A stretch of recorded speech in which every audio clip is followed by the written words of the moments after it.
Did you know that there's an agent in this game that's so insanely broken that you can insta-lock it every game, aim with a controller, only play shotguns, and yet still reach Radiant? And I mean that literally, by the way, as that's exactly what Disnerth did by simply perfecting his utility on his favorite Sentinel, Cypher. What is going on, Pro Guides family? It's your host, Sergeant Frost, and today we're talking about Sentinels. More specifically, we'll be focusing on their up and downsides and making sure you'll be able to play them up to the highest ranks. So without wasting any more time, let's jump straight into the video. The first obvious pro of playing a Sentinel is the ease of holding sights with them, especially in the case of Killjoy and Cypher. Sentinels are known for their defensive ability, and a good defensive setup can absolutely ruin any team trying to rush them down. Whether that's a wall plus a slow completely stopping a team in their tracks, a Killjoy Molly turret combo killing half the team off before they can even get to the bomb site, or even a sneaky Cypher playing around his trips and cages and picking people off pushing through. Sentinels have some of the most powerful defensive utility in the entire game, and if played right, are a huge nuisance to play against. We all know that though, but something that's another great pro, but is something that isn't often talked about, is the fact that it's a lot less aim heavy of a role, meaning you can get away with less aim. But of course, that doesn't mean that it's just strictly easier. Sentinels have defensive setups that can be theory crafted and prepared before playing matches. And that means you'll always have the upper edge as long as you spend time learning to play around your setups. You see, it doesn't matter if you can't hold a mouse if your opponents are forced to run through mollies with double damage while also getting shot by a turret.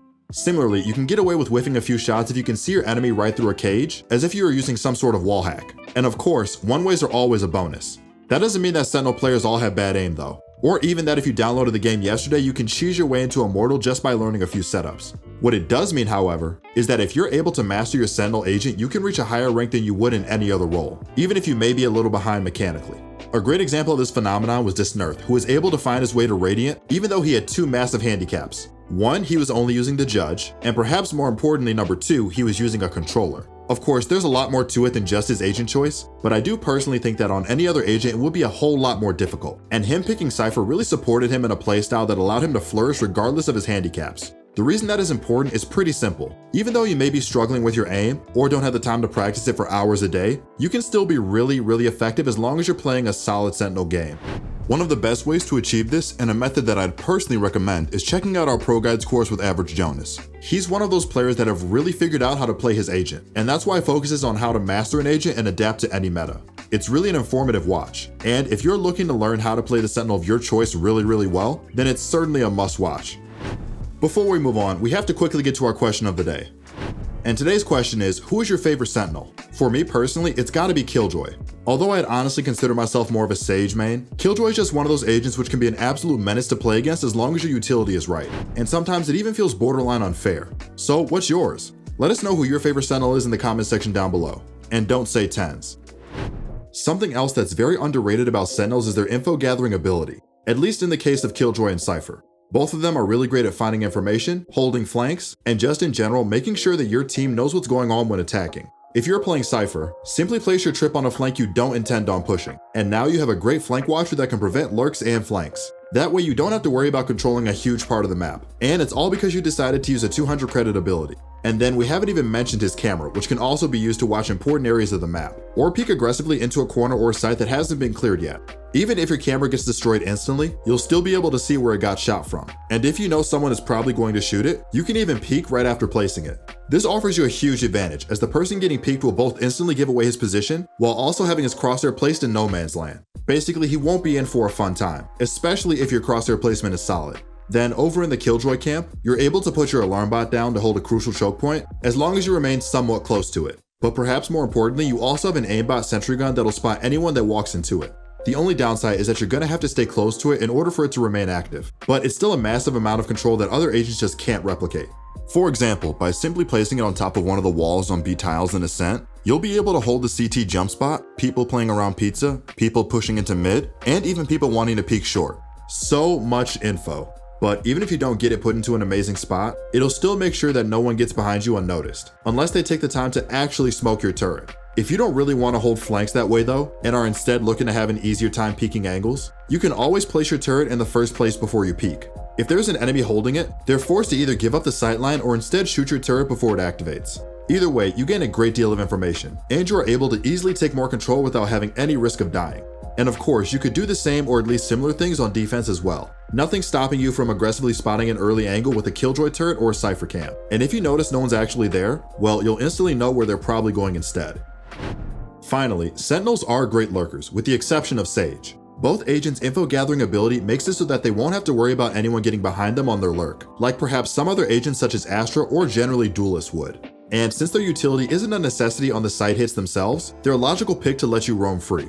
If you allow a Raze or Jet to lurk, you'd be missing them at the execute, as you really need them to make that space. Putting a Sova or Skye on a lurk instead of having them with a team are obvious mistakes, as they have some of the most crucial pieces of attacker utility in the game. And finally, some controllers like Omen, but especially Astra, are fine to lurk on, but you do need to be very aware of when your teammates are pushing and making sure your smokes arrive on time. And if you just so happen to get checked while you're taking a couple seconds to smoke from a corner elsewhere, then you lost all the control you've taken. If you compare that to a Sentinel, they only really have to make sure that they don't take a fight too early, as dying would open up the flank, but that's a piece of cake in comparison. That being said, yes, Sentinels are absolutely the best agents to lurk on, but no, that doesn't mean you should be able to do that every round either. If you start overdoing it and your opponents are beginning to notice, they'll instantly know that your team is going the other way even if they recognize as little as a beeping Killjoy turret or a Cypher cam being placed, let alone if they spot you. If you get to a really high level, you could get yourself and only yourself spotted while some of your teammates are faking on the other bomb sites. And then you can pretend you're hard lurking, while in reality, you have two teammates right behind you waiting to execute off the inevitable rotations.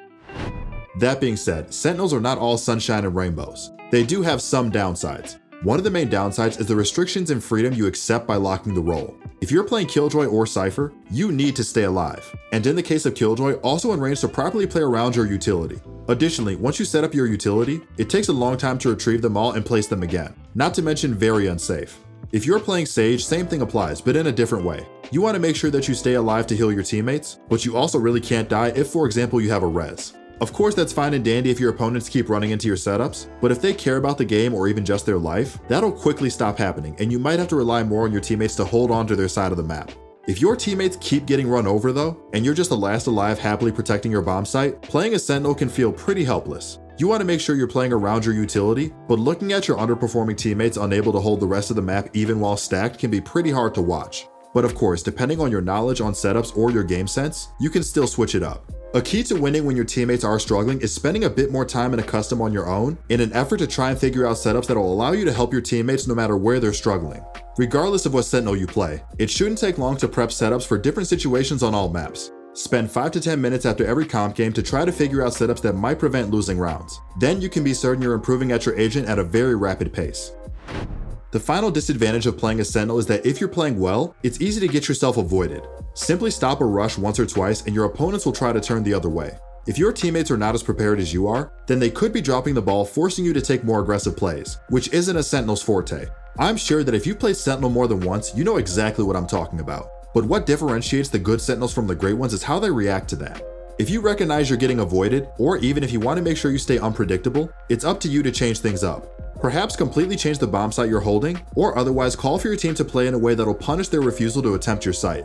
A great example of this, and something that I use in my rank games quite a bit, is over on Ascent. If I'm holding down B and clearly start getting avoided, I might just call for my teammates to play 4 over on A. I'd use my alarm bot to hold pizza, and have the rest of my setup on my site, and just wait for my teammates stacked on A to pick up the round. This way everything technically is held, just my utility allows for us to have 4 people holding A. However, at the same time, you're slightly weaker than normal, so be careful not to spread yourself too thin. If they figure it out quickly, you might be in for a hard site hold.